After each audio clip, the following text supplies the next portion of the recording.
Namaste, welcome to Bharat Today TV channel, the live show on how to save lives and how to plan further on COVID management in Telangana. తెలంగాణలో విజృంభిస్తున్న Covid మహమ్మారికి ఏ విధంగా అడ్డుకట్ట వేయగలం, ఏ విధంగా మన ప్రాణాలను కాపాడుకోగలం, ఈ విషయంలో మనతో డిస్కస్ చేయడానికి డాక్టర్స్ ఫర్ సేవ వైద్య బృందం నుంచి నేను డాక్టర్ వేదప్రకాష్, నాతో పాటు ఇక్కడ ప్యానలిస్టులుగా వచ్చిన చాలా సీనియర్ డాక్టర్స్ ఉన్నారు మనలో. మొదటగా డాక్టర్ జిఎన్ రావు గారు, వీరు founder chairman of LV Prasad eye institute. నమస్కారం sir, thank you for joining this call. Next వచ్చి మనకి doctor Evita Fernandez madam, she's founder chairman of Fernandez hospital. Fernandez hospital ఏదైతే మ్యాటర్నిటీ కేర్లో ప్రసూతి విధానంలో మన రాష్ట్రంలోనే ఒక వినూత్నమైన స్థానం ఉందో దానికి founder chairman Evita madam garu. And తర్వాత doctor Srinivas Murki garu, he's the founder chairman of Paramita hospitals. He's a renowned paediatrician, neonatologist.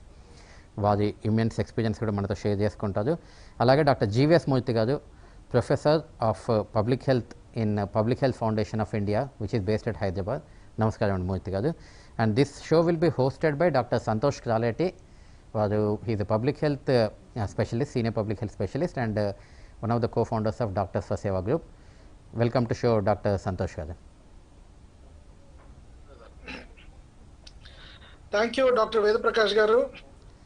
ఈరోజు మన ముందు ఉన్న ఈ అద్భుతమైన ప్యానెల్ ఏదైతే ఉందో, మనకి తెలంగాణలో, ఆంధ్రప్రదేశ్లో మరియు భారతదేశంలో ఇప్పుడు ఈ కోవిడ్ మహమ్మారి ఏదైతే ఉందో, కోవిడ్ ఎపిడమిక్, పాండమిక్ ఏదైతే ఉందో, దాన్ని ఏ విధంగా ఎదుర్కోవాలి అన్నదానికి కొన్ని ప్రాక్టికల్ అండ్ ప్రాగ్మాటిక్ సొల్యూషన్స్ ఇవ్వడానికని ఈరోజు ఒక రకంగా చెప్పాలంటే stalwarts of Hyderabad health care ఏరియాలో అలాంటి వాళ్ళు మన ముందు ఉన్నారు.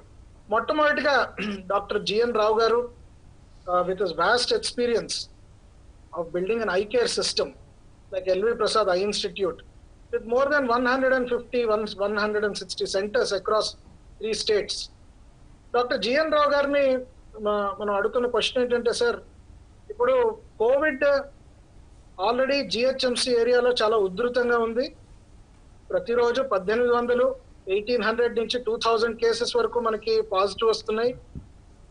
అలాగే కాకుండా కొన్ని చోట్ల ఇప్పుడు రూరల్ పార్ట్ ఆఫ్ తెలంగాణలో కూడా మనం ఈ కేసులు ఇప్పుడు చూస్తున్నాం. సిద్దిపేటలో, కరీంనగర్లో, మహబూబ్ నగర్లో, సూర్యాపేటలో అనేక చోట్ల కూడా ఇప్పుడు మనకి కేసెస్ పాజిటివ్ వస్తున్నాయి.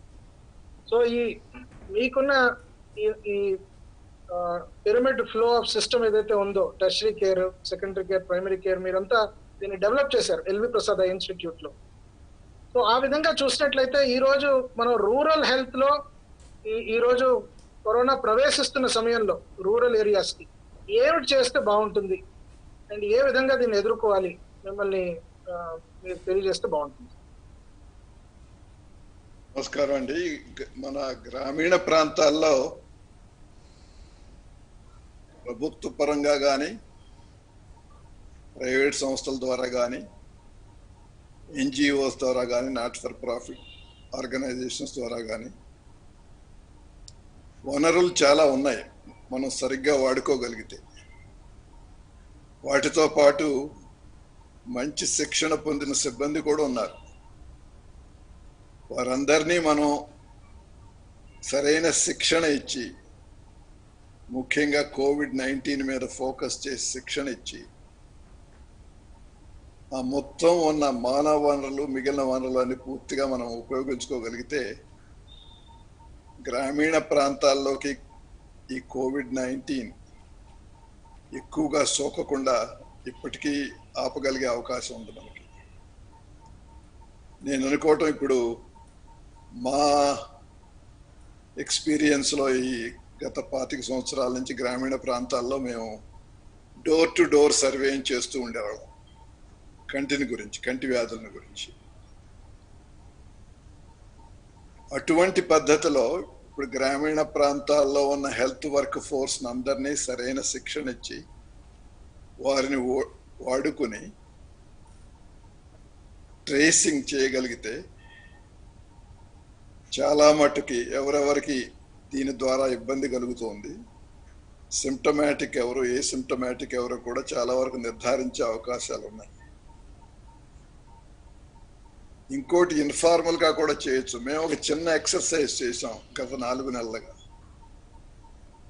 మాకు తెలంగాణ, ఆంధ్రప్రదేశ్లో 15 ద్వితీయ శ్రేణి కేంద్రాలు ఉన్నాయి. దగ్గర దగ్గర 160 ప్రాథమిక సేవా కేంద్రాలు ఉన్నాయి.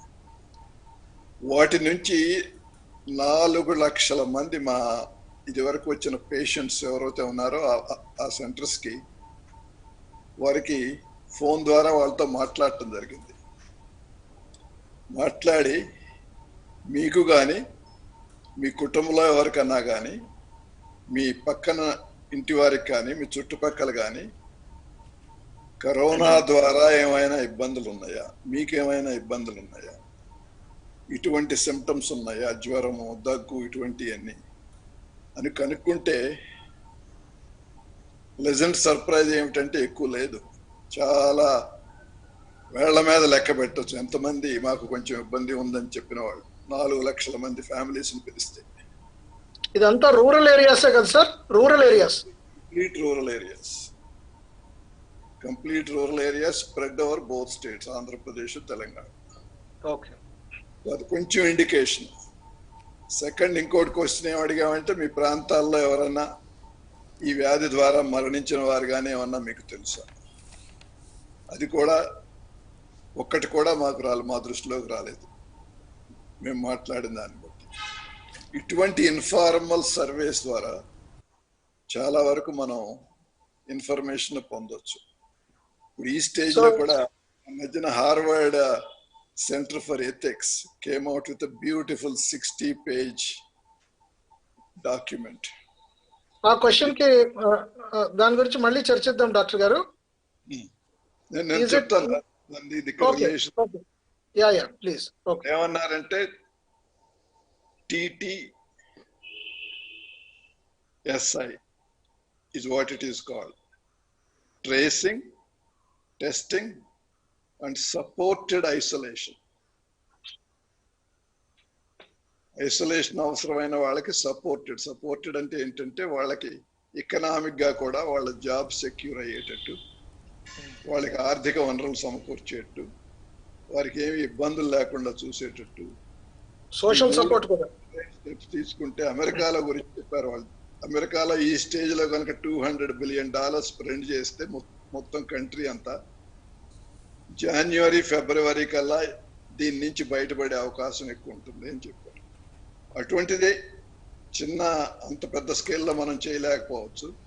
మన ప్రతి రాష్ట్రంలో, ప్రతి జిల్లాలో, ప్రతి మండలంలో చిన్న చిన్న కార్యక్రమాలు మొదలుపెట్టి ఇటువంటి చేసే అవకాశం ఉంది ఇప్పటికి కూడా నేను అనుకుంటున్నాను.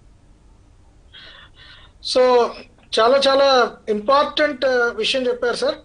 Testing, tracing and supportive isolation Harvard study నుంచి బయటకు వచ్చింది అన్నారు. అండ్ అలాగే రూరల్ ఏరియాస్ కి ఇప్పటి వరకు స్ప్రెడ్ అవ్వలేదు అన్నది ప్రైమరీగా మీ ఇన్ఫార్మల్ స్టడీలో బయటకు వచ్చింది. ఇది చాలా చాలా కీలకం మనకి going forward.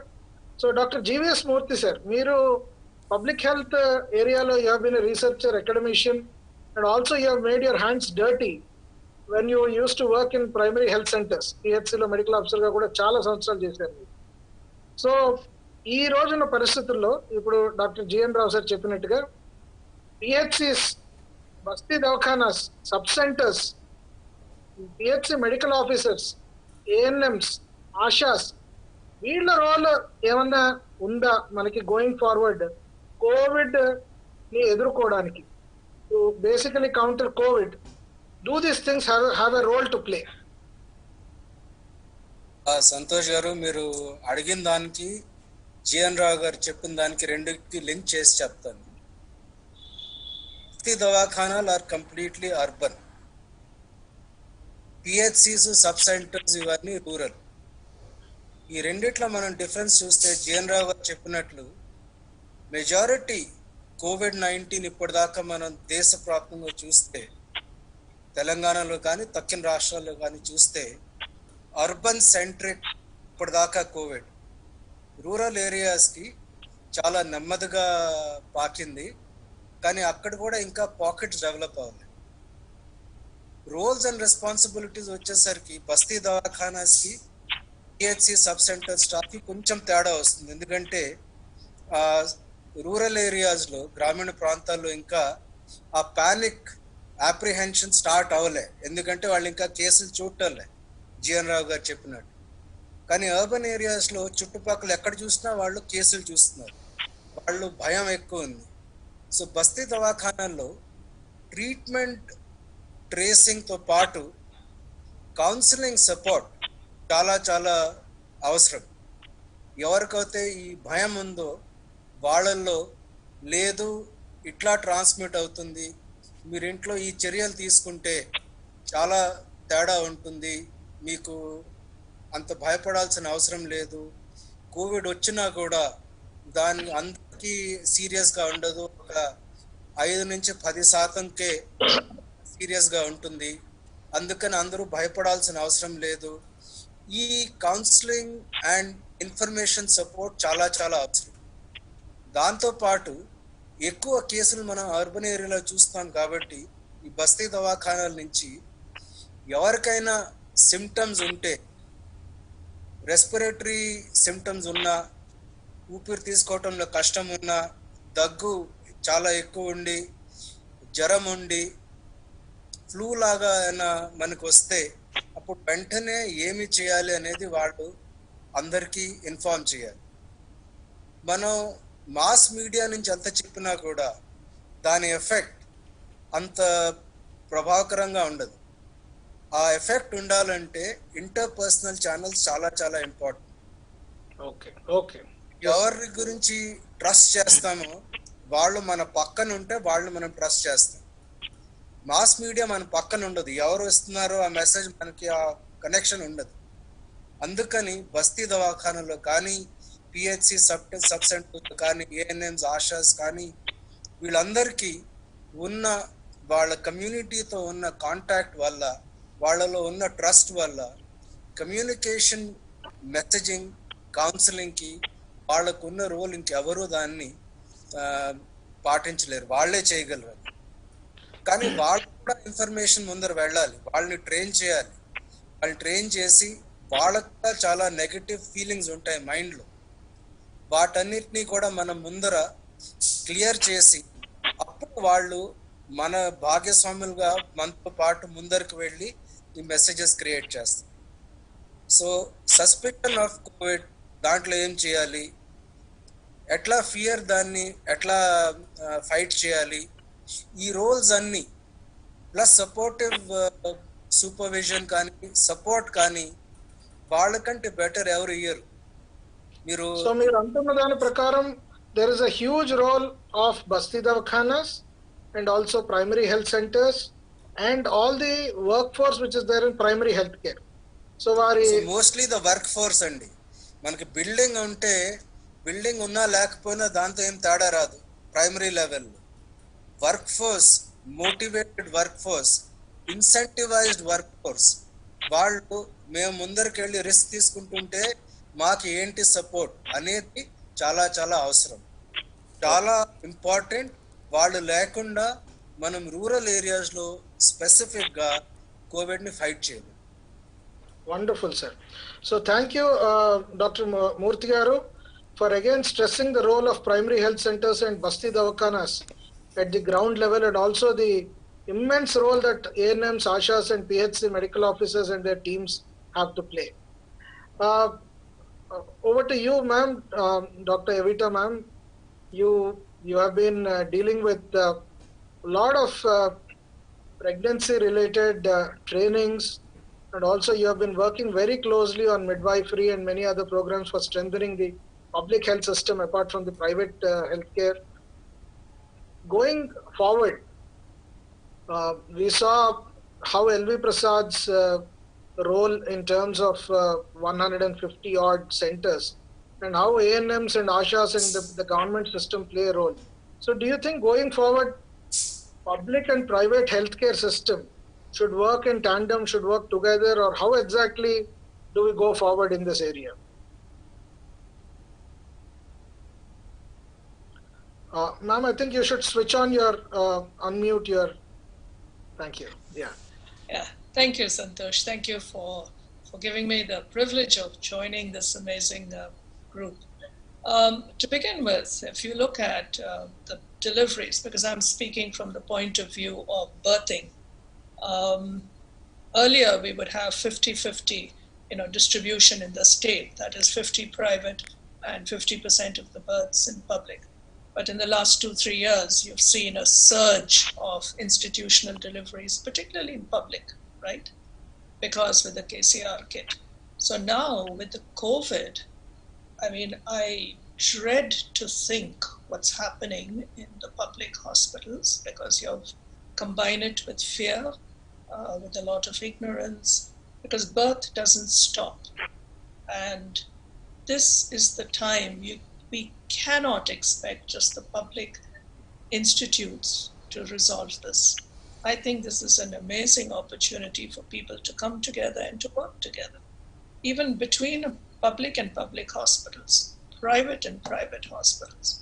Because today, the government has not given us the permission to take care of COVID positive mothers. We have to have that particular designation, because you need to have the infrastructure should that woman develop symptoms, right?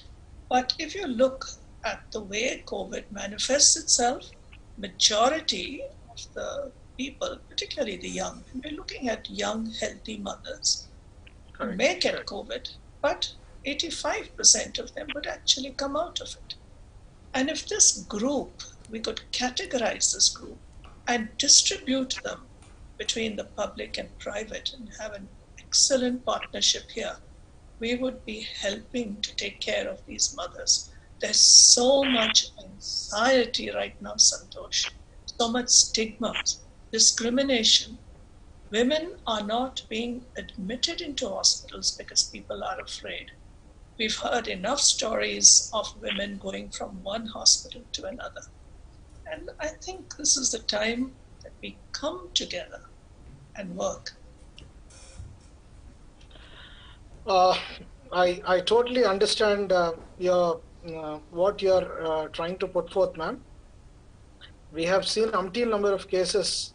Oka mother, oka hospital in Jinko hospital, Inko hospital in Jinko hospital, because she is positive, and they really don't know where they will get the delivery done. So, and we have seen one maternal death also in the rural area in Mahbub Nagar district. So, this is a very, very important point that you have raised, ma'am, that mild cases can be treated at different hospitals, and some hospitals can be designated even though they are COVID positive. So, very, very vital takeaway, ma'am. Over to Dr. Srinivas Murthy, sir, who is a renowned pediatrician and neonatologist. Sir, after the birthing, we have the neonatology and pediatric area. We see hospitals like Nilofer and many, many other hospitals. We're having so many children who are getting admitted. So, pediatric wise, what is the risk the babies have, and how are they affected in COVID epidemic or pandemic?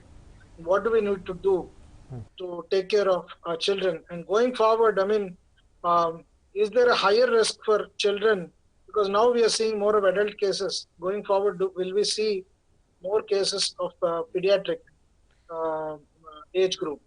So we would like you to throw some light on this. Over to you, Dr. Murthy. Thank you, and I'm really privileged to be part of this August meeting. Pediatrics, luckily newborn and pediatrics, we are slightly lucky than the rest of the population, for the reason that many of the children do not get very sick with COVID. This is the experience all over the world. Probably there is some immunity against COVID for the children, and even if they have, they are going to have mild symptoms. But the problem is, most of the children are rapid spreaders. So they spread. if a child has, he is likely to spread to more individuals and more children than an adult having. So that is why we have seen that all the schools are closed, all the gatherings are prevented, because children spread from one another and also to other people who are vulnerable. So at this point of time, yes, children are protected because they are staying at home, but if you let them loose, then they will spread to all other population who are vulnerable population. The second thing is it that they will always be protected? No. We are at a time when adults are getting affected. There is a peak stage of adults. Then we will start seeing some late symptoms in children, which we have seen in US, Italy, Germany, where there are some immunological phenomenon which comes slightly later after the peak of the COVID plateaus. Then you start seeing some immunological reactions. So at this point of time, children are safe, we need not worry. Even if they have COVID, they will have mild symptoms, but please do not send them out because they will spread to all other vulnerable population. Okay, so that is a bit reassuring that children are having slightly lesser risk, and more importantly they are spreaders, so we schools and colleges will remain closed for a little more while, I believe.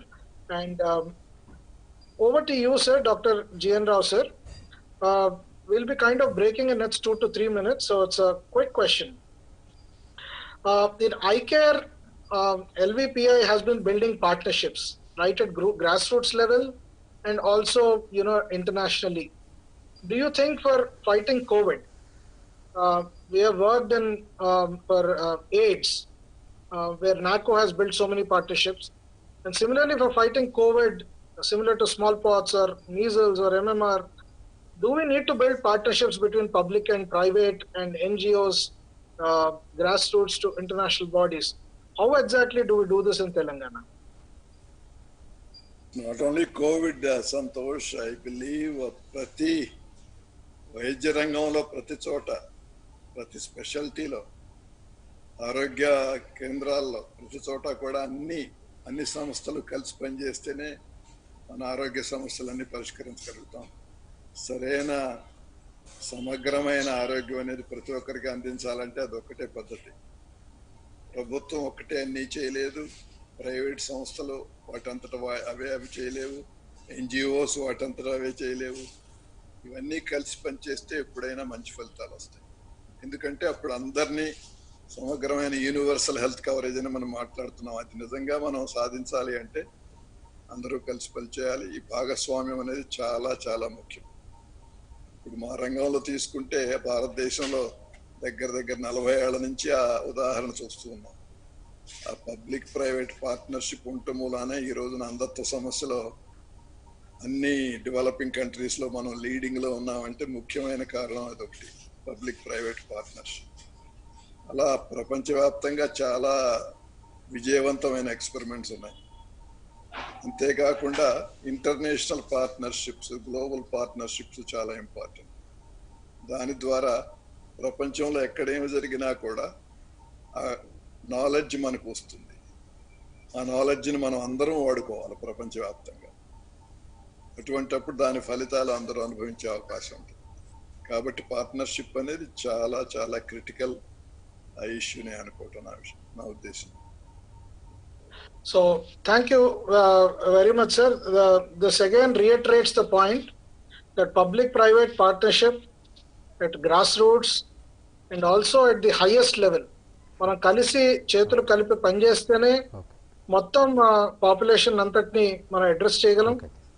ఈరోజు public hospitals ఒక రకమైన population ని address చేస్తున్నాయి. అలాగే private hospitals చాలా పెద్ద chunk of patients ని treat చేస్తున్నాయి. సో అందరూ కలిపి చేతులు కలిపితే కానీ కరోనా మహమ్మారిని మనం ఎదుర్కోలేము. ఈ పాయింట్ ని ఐ థింక్ మనం ఇంకొద్దిగా బల్లగొద్ది ఇంకొద్దిగా గట్టిగా నొక్కి వక్కాణించవలసిన అవసరం ఉంది. అండ్ డాక్టర్ రావు సార్ చెప్పినట్టు we need to incorporate many good practices from international and national level. So thank you very much. ఒక చిన్న బ్రేక్ లోకి వెళ్తాం సార్. బ్రేక్ అయిపోయిన తర్వాత మళ్ళీ కలుద్దాం.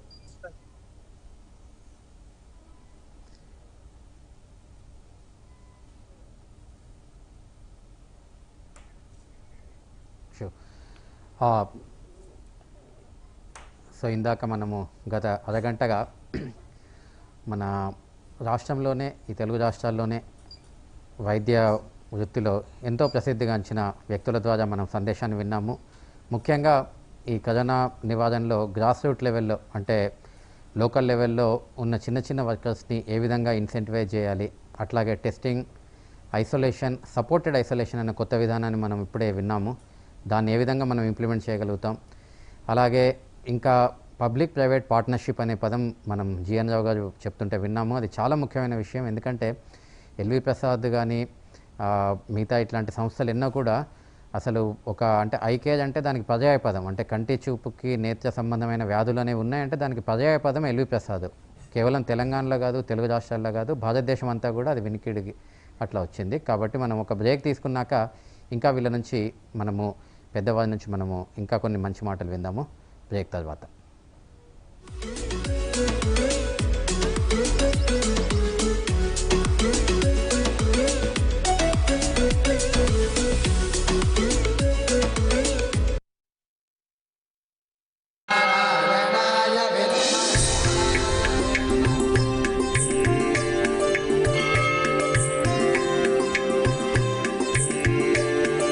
పవిత్రతకు, పరిమళానికి గౌదర్బార్ అగర్బత్తి.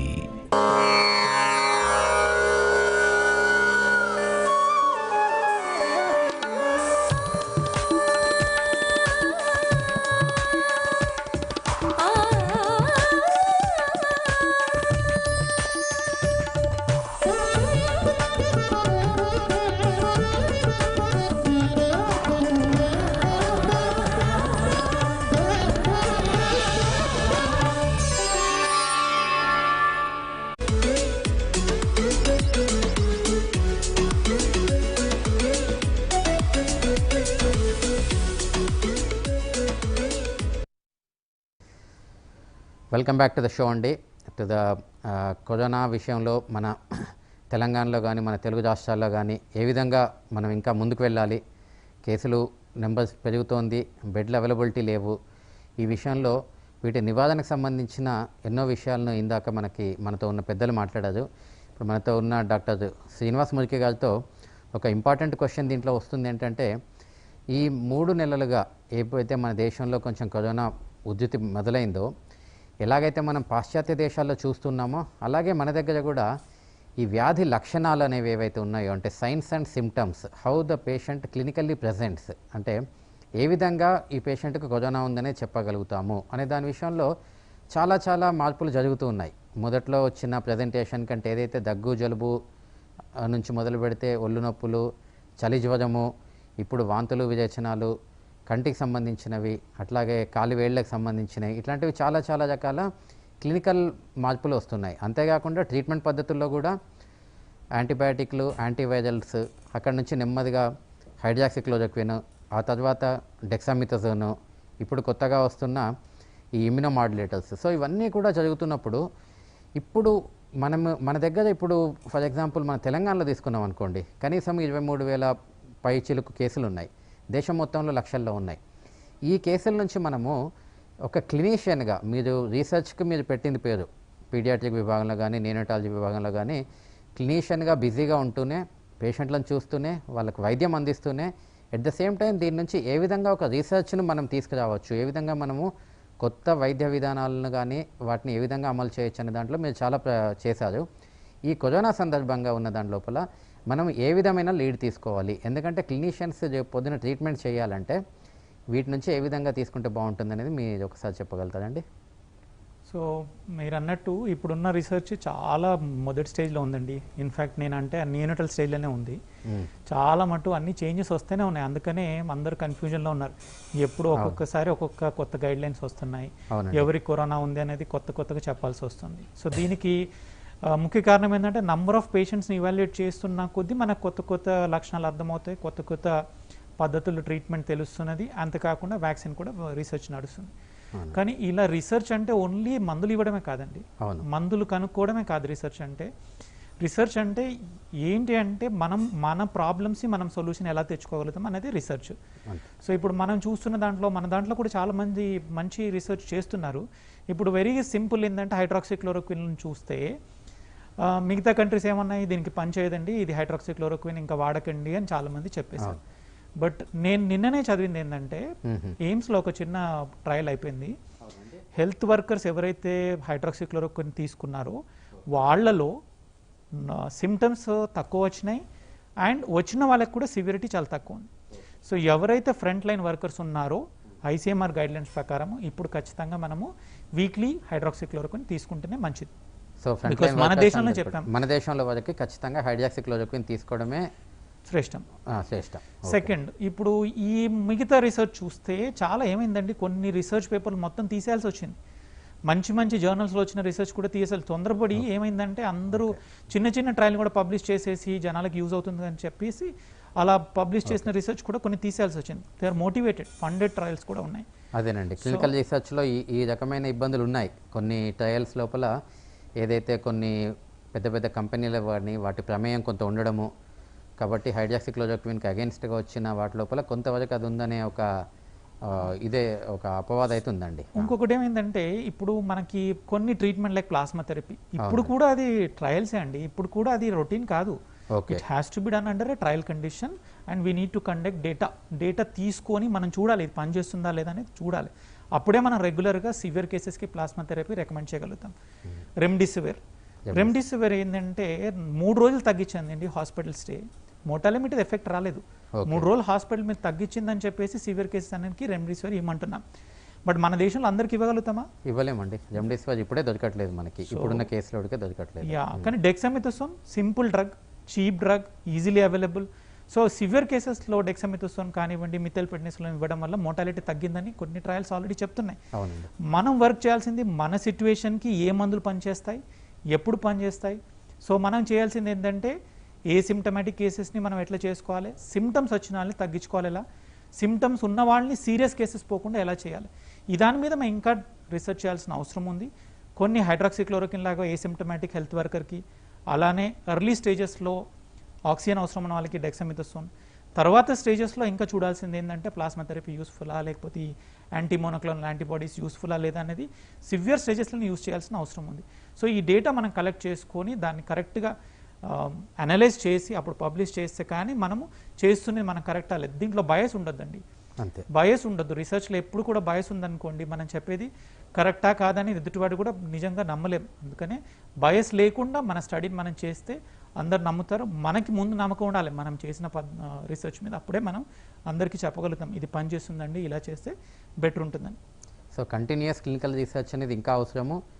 అంతేకాకుండా ఇప్పటి వరకు జరిగిన రీసెర్చ్లో కూడా ఇంకా ఒక కంక్లూజివ్ ఎవిడెన్స్ ఒక మెడిసిన్ మీద ఇంకో మెడిసిన్కి రాలేదు. కాబట్టి ఇంకా మనకు వస్తున్న కొత్త కేసుల్ని ఖచ్చితంగా క్లినికల్ ట్రయల్స్లోకి తీసుకెళ్లడము, వాటి నుంచి ఒక అన్బయాస్డ్ ఒపీనియన్తో మనం వాటి రిపోర్ట్స్ను మనము చూసుకోవడము. అంతేకాకుండా ఈ విదేశాల్లో అవైలబుల్ ఉన్న మందులకి మన మందులకి మధ్యలో మనకి డబ్బు విషయంలో కానీ వాటి అవైలబిలిటీ విషయంలో కానీ చాలా వ్యత్యాసం ఉన్నందున మనకు ఉన్న సింపుల్ మెథడ్స్ ఏ విధంగా వీటిని ట్రీట్ చేయాలనేది మనం ఇంకా రీసెర్చ్ చేయాల్సిన అవసరం ఉందనేది మీరు చెప్తున్నారు. కరెక్ట్. ఇంకొక చిన్న పాయింట్ అండి, చెప్పండి. కొంతమంది ఎక్స్పీరియన్స్ ఉన్న వాళ్ళు అంటే చాలా కోవిడ్ కేసు చూసిన వాళ్ళు ఢిల్లీలో కానివ్వండి ముంబైలో కలిసి చూసిన చిన్న 2-3 పాయింట్స్ చెప్పారు. ఎవరికైతే స్మెల్ పోతుందో, ఎవరికైతే టేస్ట్ పోతుందో వాళ్ళకి సివియర్ సిమ్టమ్స్ రావు అని. ఓకే. సో ఇలాంటి రీసెర్చ్ ఫైండింగ్స్ అది మనం డాక్యుమెంట్ చేసి పబ్లిష్ చేసామనుకోండి చాలా మందికి ఒక విధమైన సాటిస్ఫాక్షన్ ఉంటుంది. అరే తెలిసిపోతుంది మనకి ఇంకా మనకి సివియర్ కేసెస్ వచ్చే ఛాన్స్ తక్కువ ఉందని మనకు తెలుస్తుంది. సంతోష్ గారు, సో అది మన శ్రీనివాస్ మురికి గారు చెప్తుందండి. Very good clinical points doctor Murki sir చెప్పినట్టు. వారు సిపాప్ విషయంలో ఎలాగైతే రీసెర్చ్ చేశారో ఇలాంటి విషయాల్లో కూడా ముందరికి వెళ్ళాలి, మనము రీసెర్చ్ చేయాలి అన్న పాయింట్స్ చెప్పారు. డాక్టర్ జీవీఎస్ మూర్తి గారికి ఒక మోస్ట్ ఇంపార్టెంట్ క్వశ్చన్ సార్. ఈ మధ్యలో మనం విపరీతంగా చూస్తున్నాము, చాలా మంది వచ్చి మాట్లాడుతున్నారు హర్డ్ ఇమ్యూనిటీ వస్తే బాగుంటుంది, మన భారతదేశంలో కూడా హర్డ్ ఇమ్యూనిటీ తొందరగా తెచ్చుకోవాలి, తొందరగా తెచ్చేసుకుంటే ఎలాగా ఇవాళ రేపో ఎల్లుండో ఎప్పుడో అప్పుడు కరోనా రాకుండా పోదు, సో కరోనాతోని మనం సహజీవనం చేయాలి కాబట్టి మనం తొందరగా తెచ్చుకుంటే మన అందరి పాపులేషన్ కి హర్డ్ ఇమ్యూనిటీ వచ్చేస్తుంది. ఇంకొంతమంది ఏమో కర్వ్ ని ఫ్లాటన్ చేయండి, ప్లీజ్ ఫ్లాటన్ ద కర్వ్ అని అంటున్నారు. ఈ రెండిటి విషయంలో ఏది కరెక్ట్? తొందరగా మనం తెచ్చేసుకొని భారతదేశం మొత్తం కరోనా తెచ్చేసుకోవాలా, లేదా ఫ్లాటనింగ్ ది కర్వ్ అనే విధంగా ముందరికి వెళ్ళాలా? ఏ డైరెక్షన్ లో ముందరికి వెళ్తే బాగుంటుంది? As a public health researcher sir and also epidemiologist, please throw your light on this sir. Thank you. Santosh garu, ఇప్పుడు మీరు అడిగిన ప్రశ్నకి చాలా మంది ఈ హర్డ్ ఇమ్యూనిటీ ఒక ఐస్ క్రీమ్ లాంటిది అనుకుంటున్నారు. మనం మార్కెట్కి వెళ్ళి ఐస్ క్రీమ్ లా కొనుక్కుని తినేస్తే హర్డ్ ఇమ్యూనిటీ జనాలందరికీ ప్రొటెక్షన్ వస్తుంది. హర్డ్ ఇమ్యూనిటీ అంటే ఏంటంటే ఇన్ఫెక్షన్ వచ్చిన తర్వాత, ఇది బేసిక్లీ ఇన్ఫెక్షన్స్ డిసీజెస్ గురించే మనం మాట్లాడతాం. ఇన్ఫెక్షన్ వచ్చిన తర్వాత ఎంతమందికి ఇన్ఫెక్షన్ వచ్చింది అనేది హర్డ్ ఇమ్యూనిటీ. ఎంతమంది ఇన్ఫెక్షన్ వచ్చింది అంటే దాని తర్వాత నెక్స్ట్ స్టెప్ ఏంటంటే ఏ శాతానికి ఇన్ఫెక్షన్ వస్తే ఈ ఫర్దర్ ఇన్ఫెక్షన్ లేకుండా అక్కడ ఆగిపోతుంది, ట్రాన్స్మిషన్ ఆగిపోతుంది. హర్డ్ ఇమ్యూనిటీ ఎక్కువ ఉంటే ట్రాన్స్మిషన్ ఆగిపోతుంది అని చెప్పి హర్డ్ ఇమ్యూనిటీ గురించి చర్చ జరిగింది. ఇప్పుడు మీరు మీజల్స్ లాంటి వ్యాధిని చూస్తే హర్డ్ ఇమ్యూనిటీ 90% కంటే ఎక్కువ ఉంటే కానీ అని స్టాప్ చేయదు, ప్రొటెక్ట్ చేయదు. కానీ ఇప్పుడు మన కోవిడ్ లో చూసింది ఏంటంటే ఇప్పటిదాకా ఉన్న డేటా బట్టి, ఎవిడెన్స్ బట్టి 40 నుంచి 50% దాకా జనాభా ఇన్ఫెక్ట్ అవుతే దాని ఫర్దర్ ట్రాన్స్మిషన్ ఆగే ఛాన్స్ ఉంది అని చెప్పి ఇప్పటిదాకా ఉన్న data. England, United Kingdom first ఏం అనుకుందంటే మీరు చెప్పినట్లే అందరూ ఇన్ఫెక్ట్ అవుతే అందరికి తొందరగా ప్రొటెక్షన్ వస్తుంది, ఏదో మామూలు ఫ్లూ లాంటిదే వచ్చేస్తే తొందరగా అందరూ సరిగ్గా ఇన్ఫెక్ట్ అయిపోయి సరిగ్గా అయిపోతారు, అంతలో ప్రాబ్లం లేదని. కానీ 10 రోజుల లోపల వాళ్ళు వెంటనే వాళ్ళ స్ట్రాటజీ మార్చేశారు. ఎందుకంటే మృత్యు సంఖ్య బాగా పెరిగిపోయింది, డెత్స్ బాగా పెరిగిపోయాయి, జనాలందరిలో ఒక ఇమ్మీడియట్ గా రియాక్షన్ వచ్చింది. సో అందుకని హర్డ్ ఇమ్యూనిటీని పక్కన పెట్టేసి కంట్రోల్ ఎట్లాగా మనం చేయాలని చెప్పి ముందరికి వచ్చాం. సో హర్డ్ ఇమ్యూనిటీ ఒక ఎండ్ ప్రోడక్ట్ అండి, అదొక స్ట్రాటజీ కింద మనం లెక్క వేసుకోకూడదు, అదొక ఎండ్ ప్రోడక్ట్ కింద వేసుకోవాలి. ఇప్పుడు స్పెయిన్ లో అన్నిటికంటే ఎక్కువ దేశాలు, యూరోప్ లో ఫస్ట్ లో స్పెయిన్ లో మాక్సిమం వచ్చింది. కానీ స్పెయిన్ లో ఈ sero surveillance studies, antibodies study చేస్తే 4 to 10% పాపులేషన్, ఉత్తి 4 to 10% పాపులేషన్ లో ఇమ్యూనిటీ ఉంది. ఆ ఇమ్యూనిటీతో కోవిడ్ ట్రాన్స్మిషన్ మనం ఆపలేము. ఆ ట్రాన్స్మిషన్ ఆపాలంటే మనం తక్కిన చర్యల గురించి ఎక్కువ ఆలోచించాలి. Whether it is personal protection, whether it is staying indoors, ఇవన్నీ ఈ చర్యలన్నీ మనం తీసుకుంటే తప్ప ఉత్తి హర్డ్ ఇమ్యూనిటీ మీద డిపెండ్ అవటం మూర్ఖత్వం. అట్లాంటి దారి యూకే వెళ్ళి ఫెయిల్ అయింది. ఆ దారి మనం వెళ్తే మనకి చాలా పెద్ద దెబ్బ కొడుతుంది. అందుకని ఆ హర్డ్ ఇమ్యూనిటీని మనం ఎండ్ ప్రోడక్ట్ లాగా తీసుకుని ఒక స్ట్రాటజీ లాగా తీసుకుంటాం. సో వెరీ చాలా గట్టిగా చెప్పారు మీరు. హర్డ్ ఇమ్యూనిటీ తెచ్చేసుకోవాలి అన్నది మూర్ఖత్వం. అది ఒక ఎండ్ ప్రోడక్టే కానీ అది మేజర్ గోల్ గా మనం పెట్టుకొని ఈ దిశలో మనం ముందరికి వెళ్ళకూడదు. సో మనం కర్వ్ ని ఫ్లాటన్ చేయాలి, we have to flatten the curve అన్న పాయింట్ ఏదైతే ఉందో అది. సంతోష్ గారు అక్కడ ఒక పాయింట్ ఒకటి యాడ్ చేస్తాను.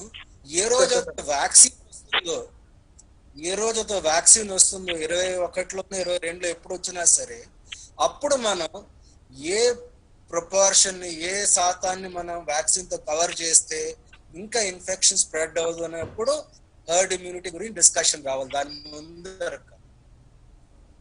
ఓకే, సో చాలా క్లారిటీగా ఇంకో విషయం కూడా చెప్పారు డాక్టర్ మూర్తి గారు మనకి. 2021-22 ఆ ప్రాంతంలోనే వ్యాక్సిన్ వస్తుంది కానీ ఇది ఏదో ఒక నెలలోనో, ఆగస్టులోనో, సెప్టెంబర్లో వచ్చే వ్యాక్సిన్ ఏమి కాదు అని డాక్టర్ మూర్తి గారు ఒక ఇంపార్టెంట్ ఆస్పెక్ట్ మన ముందు పెట్టారు. ఈ విషయంలో నేను ఒక్కసారి డాక్టర్ శ్రీనివాస్ ముర్కి గారిని ఒక క్వశ్చన్ అడుగుదాం అనుకుంటున్నాను సార్. మీరు పారమిత హాస్పిటల్ రన్ చేస్తున్నారు. నేను అలాగే డాక్టర్ ఎవిటా మేడం కూడా I will come back after asking doctor Murki sir.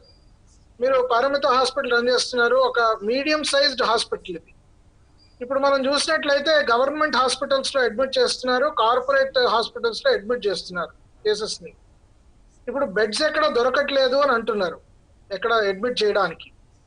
మరి ఒక పక్కేమో కర్వ్ ఫ్లాటన్ చేయాలి అండ్ హర్డ్ ఇమ్యూనిటీ కోసం అందరం వెళ్ళి మూకుముడిగా ఇన్ఫెక్ట్ అయిపోకూడదు అన్న పాయింట్ డాక్టర్ మూర్తి గారు చెప్పారు. సో ఈ విషయంలో ఈ మిడ్ సైజ్ హాస్పిటల్స్ అంటే మీ hospital size 100 beds, 150 beds, 200 beds ఉన్న హాస్పిటల్స్ ఏమన్నా రోల్ ప్లే చేయగలవా? నర్సింగ్ హోమ్స్ లాంటివి, can you play role in treating COVID cases? So Santosh, మీరు చెప్పినట్టు మన కంట్రీలో కూడా 3 words పెట్టారు: test, trace and treat. So మనకు తెలుసు ఇప్పుడు ఉన్న దాంట్లో 85% ఏసిమ్టమాటిక్ అని, 15%లో 80% ఏసిమ్టమాటిక్ ఉంటారు ఆర్ మైల్డ్ సిమ్టమ్స్ ఉంటాయి. 15%కి సిమ్టమ్స్ ఉంటాయి, ఆక్సిజన్ రిక్వైర్మెంట్ రావచ్చు, హాస్పిటలైజేషన్ అవసరం ఉండొచ్చు. 5%కి ఐసీయూ అడ్మిషన్ అవసరం వచ్చే ఛాన్స్ ఉందండి. సో 80% ఎక్కడ పెట్టాలి, 15% ఎక్కడ పెట్టాలి, 5% ఎక్కడ పెట్టాలి?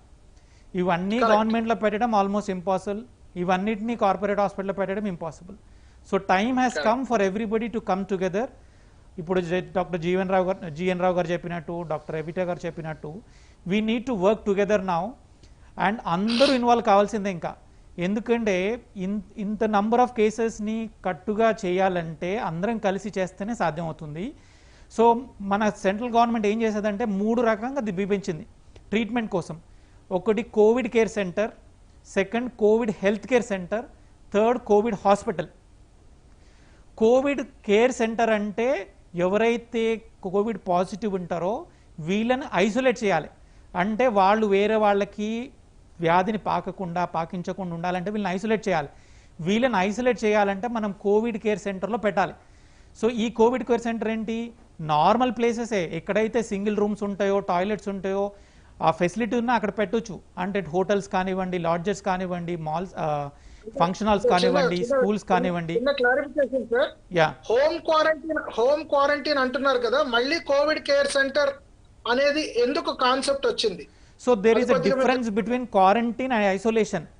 క్వారంటైన్ అంటే వ్యాధి తాకిన వాళ్ళకి, అంటే ఎవరైతే కాంటాక్ట్స్ ఉంటారో వాళ్ళకి క్వారంటైన్ అండి. ఎవరికైతే కోవిడ్ పాజిటివ్ ఉంటారో వాళ్ళని ఐసోలేట్ చేయాలి. సో వాళ్ళని ఐసోలేట్ చేయాలంటే ఇంట్లో ఒక రూములో మనం వాళ్ళని ఐసోలేట్ చేయగలుగుతాం, వేరే వాళ్ళకి పాకకుండా అంటే మన ఇంట్లో చేసుకునే పరిస్థితి ఉంటే చేసుకోవాలి. కానీ అప్పుడు చేసినప్పుడు దేర్ ఆర్ రూల్స్ దట్ వాళ్ళు ఆ రూమ్ల నుంచి బయటకు వెళ్ళొద్దు, వాళ్ళు మానిటరింగ్ కెపాసిటీ ఉండాలి. వాళ్ళు మానిటరింగ్ చేస్తున్నప్పుడు ఎవరినొక్కరు వాళ్ళని రెగ్యులర్గా చూడాలి. అంటే వాళ్ళ హార్ట్ రెస్పిరేటరీ రేట్ ఎట్లా ఉంది, వాళ్ళ సాచురేషన్స్ ఎట్లా ఉన్నాయి, ఇవన్నీ చూడాలి. సో అది ఇంట్లో సాధ్యమైతే ఇంట్లో చేసుకోవాలి ఐసోలేషన్, లేకపోతే ఐసోలేషన్ సెంటర్స్ కావాలి. దాన్ని మనం కోవిడ్ కేర్ సెంటర్ అంటాం. ఇవి ఎక్కడైనా పెట్టండి, కానీ ఎక్కడ పెట్టినా కానీ ఒక 50 మంది 100 మంది అలా ఉంటే వాళ్ళకి కేర్ చేయడానికి ఒక నర్సు, ఒక 2-3 నర్సులు కానివ్వండి, ఒక డాక్టర్ ఉంటే వాళ్ళకి చేసింది సింపుల్. వీళ్ళు ఏం చేయాలంటే ఈ 80% వాళ్ళకి ఎప్పుడైతే వీళ్ళకి రోజు ఫీవర్ వస్తే ఫీవర్ మెడికేషన్ ఇస్తాము, న్యూట్రిషన్ మంచిగా అందేటట్టు చూస్తాము, వీళ్ళకి రోజు పల్స్ ఆక్సిమీటర్ స్క్రీనింగ్ చేస్తాము. ఎప్పుడైతే వీళ్ళకి లక్షణాలు పెరుగుతున్నాయో, ఎప్పుడైతే ఆక్సిజన్ అవసరం ఉంటుందో అప్పుడు వీళ్ళని నెక్స్ట్ స్టెప్లోకి దించాలి. అంటే primary isolation is COVID care centre. Next step ఏంటి? COVID health centre. COVID health centre ఎక్కడైతే ఆక్సిజన్ ఫెసిలిటీస్ ఉంటాయో, ఎక్కడైతే డాక్టర్స్ నర్సెస్ అవైలబుల్ ఉంటారో, ఎక్కడ నర్సెస్ డాక్టర్స్ అవైలబుల్ ఉన్నారు? సిహెచ్సి అంటే కమ్యూనిటీ హెల్త్ సెంటర్లో, డిస్ట్రిక్ట్ హాస్పిటల్లో, ప్రైవేట్ నర్సింగ్ హోమ్స్లో ఎక్కడైతే వాళ్ళు నార్మల్ పేషెంట్ చూడగలుగుతున్నారో అక్కడ మనం కోవిడ్ హెల్త్ కేర్ సెంటర్ని తయారు చేయొచ్చు. So lot of hospitals are lying vacant now. So non Covid cases కూడా లేవు. చాలా మంది ప్రైవేట్ హాస్పిటల్ కానీ, చాలా మంది ఈవెన్ సిహెచ్సిలో కూడా నాన్ కోవిడ్ సెంటర్ల కేసులు తగ్గిపోయినాయి.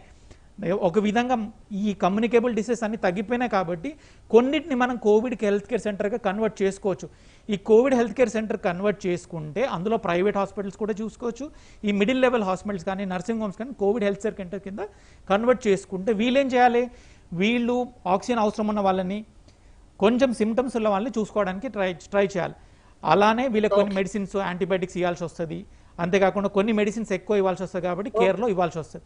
వీళ్ళు నెక్స్ట్ So స్టెప్ first కి level COVID care center, second level COVID healthcare center. Yes and third is dedicated COVID hospitals. COVID hospitals ఏవి? Tertiary care hospitals. ఎక్కడైతే వెంటిలేషన్ పాసిబిలిటీ, ఎక్కడైతే ఐసీయూ ఫెసిలిటీ ఉందో అవి Hospital, కోవిడ్ hospital. హాస్పిటల్స్ అంటాం. So దీనికి మంచి model అంటే Kerala model. కేరళలో ప్రతి డిస్ట్రిక్ట్లో 2 కోవిడ్ హాస్పిటల్స్ పెట్టారు, tertiary care. Next they have divide into community health centres. All the community health centres have turned into Covid health centres. Then okay. Covid care centres అంటే ఇవి మిగతాయి. ఇక్కడ మనకి హెల్త్ కేర్ ఫెసిలిటీస్ ఎక్కువ అవసరం లేదు. Monitoring కోసం మనకి మంది కావాలా అంటే నర్స్ కానివ్వండి, డాక్టర్ కానీ మానిటరింగ్ కోసం కావాలి. 80% కోవిడ్ ఉన్న వాళ్ళకి ఓన్లీ మానిటరింగ్ సరిపోతుంది. 15%కి మన నర్సింగ్ హోమ్స్ లాంటి లెవెల్ సరిపోతుంది. Right point. సో మీరు చెప్పిన దాన్ని బట్టి మనం అండర్స్టాండ్ చేసుకోవాల్సింది ఏంటంటే 3 లెవెల్స్ ఆఫ్ హాస్పిటల్స్ ఉండాలి. ఫస్ట్ ది హాస్పిటల్ కాదు, అది కోవిడ్ కేర్ సెంటర్ మాత్రమే. హాస్టల్స్ ని, హోటల్స్ ని అలా తయారు చేసుకోవచ్చు. రెండో level Covid health care centre, వేరే ఆక్సిజన్ ఇవ్వచ్చు, చిన్న ట్రీట్మెంట్ ఇవ్వచ్చు, నర్సింగ్ హోమ్లు అన్ని ఉపయోగించవచ్చు. మూడో లెవెల్ మాత్రం కోవిడ్ టెర్షరీ కేర్ హాస్పిటల్, ఎక్కడైతే వెంటిలేటరీ కేర్ అవసరము. ఈ విధంగా మనం తెలంగాణలో, ఆంధ్రాలో కానీ సెగ్రిగేట్ చేసుకోగలిగితే చాలా మంది పేషెంట్స్ ని మనం అడ్రస్ చేయగలుగుతాం. ఇది నేషనల్ గైడ్ లైన్ ఇలా ఉంది, ఈ విధంగా మనం ముందరికి వెళ్ళాలి. దీనికి అన్నిటికంటే పాయింట్ ఇంపార్టెంట్ ఏంటంటే ఇవన్నిటికి లింక్ ఉండాలి మళ్ళీ. సో మనం కేస్ మానిటరింగ్ చేస్తున్నప్పుడు ఐసోలేషన్ నుంచి నెక్స్ట్ స్టెప్ పోవడానికి ఎక్కడ పోవాలని వాళ్ళు ముందే తెలిసి ఉండాలి. ఎందుకంటే ఈ 80%లో మళ్ళీ 5% పైకి వెళ్ళే ఛాన్స్ ఉంటుంది. ఈ 5%లో మళ్ళీ ఒక 1-2% పైకి వెళ్ళే ఛాన్స్ ఉంటుంది. సో అందుకనే ఒక రిఫరల్ సిస్టమ్ ఉండాలి, ఎస్టాబ్లిష్ చేయాలంటారు మీరు. ఎగ్జాక్ట్లీ. ఇప్పుడు ఏమవుతుందంటే ప్రతి వారు పాజిటివ్ కాగానే గాంధీ హాస్పిటల్. సో అంత Gandhi hospital is not meant for all the 3 type of care. So we need to cater to, we need to have ఎవరు కోవిడ్ హాస్పిటల్, ఎవరు కోవిడ్ హెల్త్ కేర్ సెంటర్, ఎవరు కోవిడ్ కేర్ సెంటర్. ఈ మూడింటిని separate చేసామనుకోండి, maybe we will be able to take care of many more patients in much more better way. Wonderful. So nursing homes role చాలా ప్రబలంగా ఉంది ఈ విషయంలో. Oxygen at least and moderate cases treat చేయడానికి అని డాక్టర్ ముర్కి గారు చెప్పారు మనకి. Over to doctor ఎవిటా madam. Madam, how doctors and health care workers are getting affected? Especially now we're seeing lot of doctors and healthcare workers were getting affected in public hospitals. Their families are getting affected, and also sometimes staff nurses, security guards, people who are there at the ground level staff, ANMs, ASHAs, counselors. When these sort of our healthcare workers are getting affected, what do we do? How do we go forward? And how are you dealing with in Fernandez Hospital this sort of scenario? It would be nice if you talk about this, ma'am. Yeah, Santosh, thank you. You picked up a very good point. Before that, I want to thank Dr. Srinivas, because what he outlined is exactly what we need. And thank you, Srinivas, that was done so clearly.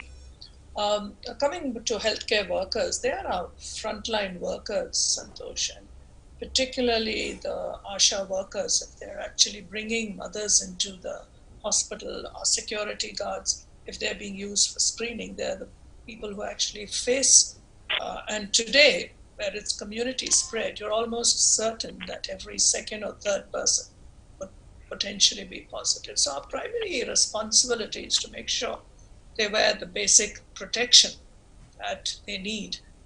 And I think if we can't give them that, then there's no way you're going to prevent our healthcare workers from being infected. So the first thing is that whole business of making sure they have the PPE, but every healthcare worker follows the safety rules of, the mask, washing. One of the biggest problems with healthcare workers is they think that, we're not going to get infected. So you may find a doctor talking to another doctor, presuming, and the mask may come down, or you may sit and have a cup of coffee, forgetting that both of you have your masks down. You're not keeping that 6 feet distance. And that's one of the reasons why healthcare workers are going down. So I just think we all need to be absolutely clear about that. But today, the infection is coming in through the community. It's not so much getting it from an actual mother who walks in, but it's also because I'll give you a classic example. One of the problems we've had, challenges, and I dare say this would happen wherever you're housing nurses. We've got about 340 residential nurses, and one of them becomes positive, it could be a nightmare. So those are some of the challenges that we are facing, and this is probably one of the reasons why in some hospitals they've actually taken the healthcare workers and put them into hotels. So they get single rooms, they don't go back to their families. But that luxury is not, not everybody can afford that. So at the end of the day, it's basically coming down to the simple rules of wearing the right PPE, whichever role you're playing, and these are very well defined, washing your hands, keeping that safe distance, wearing your mask. So, thank you, ma'am, for touching upon one of the most important aspects of today's talk, that though two of you are colleagues, Corona doesn't know that both of you are friends, and it'll infect both of you. So you need to put up your masks, you need to maintain that social distance, you need to wash your hands, you need to use your hand sanitizer. And I think this is very, very important message from you, that even though your relatives, even though your friends, your colleagues, you have to wear your mask, you have to maintain the social distance. Very, very key takeaway from point. Thank you, ma'am, for focusing on this. And good to know that you're taking good care of staff nurses. You're giving them good rooms, at least when they are, around with COVID, and you're taking good care of them. Similarly, Dr. G.N. Rao, sir, we have heard a lot about how LVPI has been functioning during the lockdown, and how you have been, taking care of your LVPI family. And we've also learned a few lessons from even the ISB, that one of the key management principles of how to, in adversities, how to run in adversities. So it would be important. అంటే ఈ కష్టకాలంలో మీరు ఎలా LV Prasad eye institute లో మొత్తం LV Prasad కుటుంబాన్ని మీరు చూసుకుంటున్నారు, ఆ డాక్టర్లు, మిగతా ఆప్టోమెట్రిస్టులు, మిగతా స్టాఫ్ ని ఎలా ఒక ఫ్యామిలీగా మీరు చూస్తున్నారు, కొద్దిగా చెప్తే బాగుంటుంది.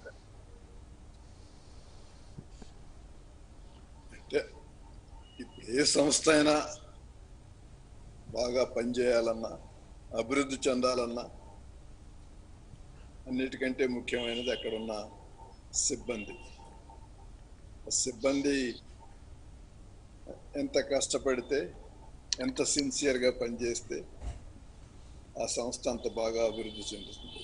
మొదటి నుంచి కూడా మేము దీని మీద చాలా స్ట్రాంగ్ బిలీఫ్తో చేసాం.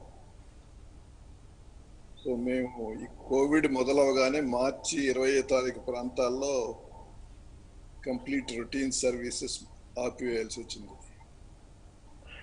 మార్చి 20 నుంచి ఏప్రిల్ చివరి మే 4వ తారీఖు వరకు only emergency services. Okay okay.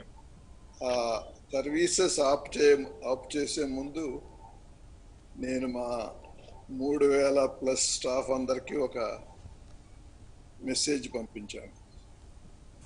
ఇలా ఆపేస్తున్నాం సర్వీసులు, మన ఆదాయం ఏమి ఉండదు బహుశా కొన్నాళ్ల పాటు, కానీ మీరెవరూ చింతించాల్సిన పని లేదు, మీ ఉద్యోగాలు, మీ జీతాలు ఏమీ డిస్టర్బ్ అవ్వవు, అవి మేము ప్రొటెక్ట్ చేస్తున్నాం. సో దాంతో చాలా పాజిటివ్ రియాక్షన్ వచ్చింది. రెండవది, ఆ 5 వారాల కాలాన్ని మేము సిస్టమ్ మొత్తాన్ని రెడీ చేయటానికి వాడాం. ఫిజికల్గా ఏమేం చేంజెస్ చేయాలి మా ఫెసిలిటీస్లో, సిబ్బందిలో పనిచేయటానికి ఇంకా ఏమేమి మార్పులు తీసుకురావాలి, ఏమేమి ఇన్వెంటరీస్ రెడీగా పెట్టుకోవాలి, అదంతా మొత్తం సిస్టమ్ రెడీ చేసాం మే 4th వరకు. మే 4th నుంచి నెమ్మదిగా సర్వీసెస్ మళ్ళీ మొదలు పెట్టాం. మొదట 3 బ్యాచ్లుగా డివైడ్ చేసి ఒక్కొక్క బ్యాచ్ వారానికి 2 రోజులు పనిచేసేటట్టు. కాకపోతే మా స్టాఫ్ అంతా ఒక తీర్మానం తీసుకున్నారు, ఇక ముందు ఇదంతా పూర్తిగా సద్దుమణిగే వరకు సంవత్సరం కానివ్వండి 2 సంవత్సరాలు కానివ్వండి మేము వారంలో 7 రోజులు పనిచేస్తాం. ఆదివారం హాలిడే తీసుకోం. ప్రతిరోజు కూడా లాంగ్ అవర్స్ పనిచేస్తాం. ఆ తీర్మానం చేశారు. అది చాలా సంతోషించదగ్గ విషయం. దాని తర్వాత మే అంతా అలా సాగింది. నెమ్మదిగా పేషెంట్ వాల్యూమ్స్ పెరిగినాయి. జూన్ 1 నుంచి ఇంకా ర్యాంపప్ చేసాం. జూన్ మాసంలో దగ్గర 55% ప్రీ కోవిడ్ వాల్యూమ్స్ వచ్చినాయి. మళ్ళీ జూన్ మాసంలో 2 బ్యాచెస్గా చేసాం. ఒక్కొక్క బ్యాచ్ 3 రోజులు పనిచేసేటట్టు, వాళ్ళు మళ్ళీ ఆల్టర్నేట్గా ఒక బ్యాచ్ సండేస్ పనిచేసేటట్టు. సో అది జూన్ అంతా అలా సాగింది. సో జూలై కూడా అదే పద్ధతిలో సాగుతుంది ప్రస్తుతం.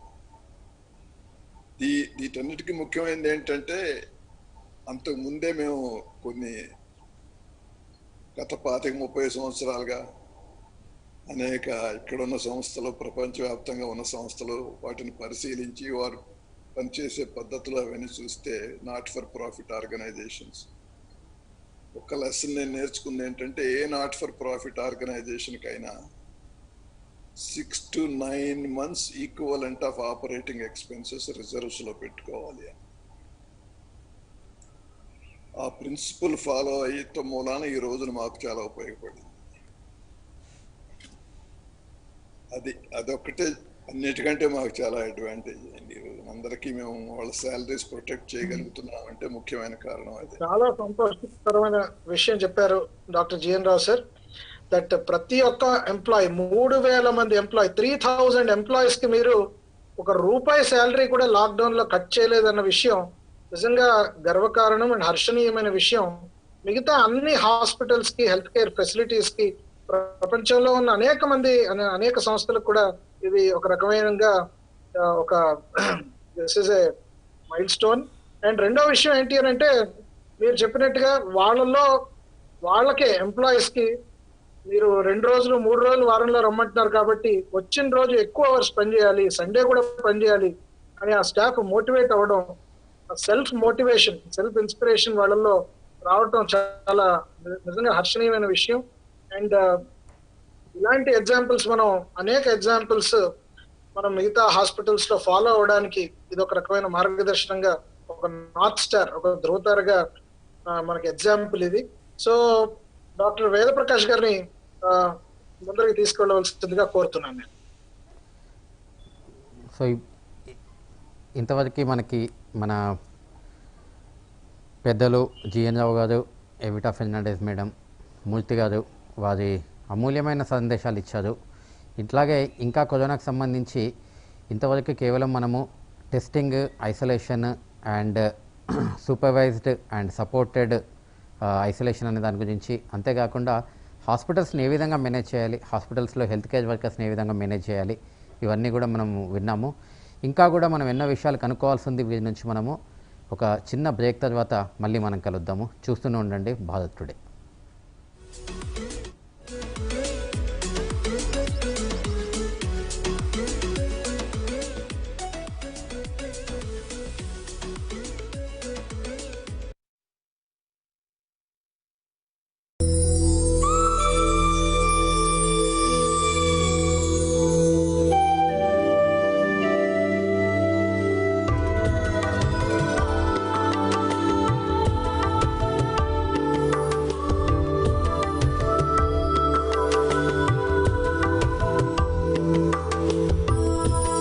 गौ दरबार वारी नवा 100% Ayurvedic handmade bath soap.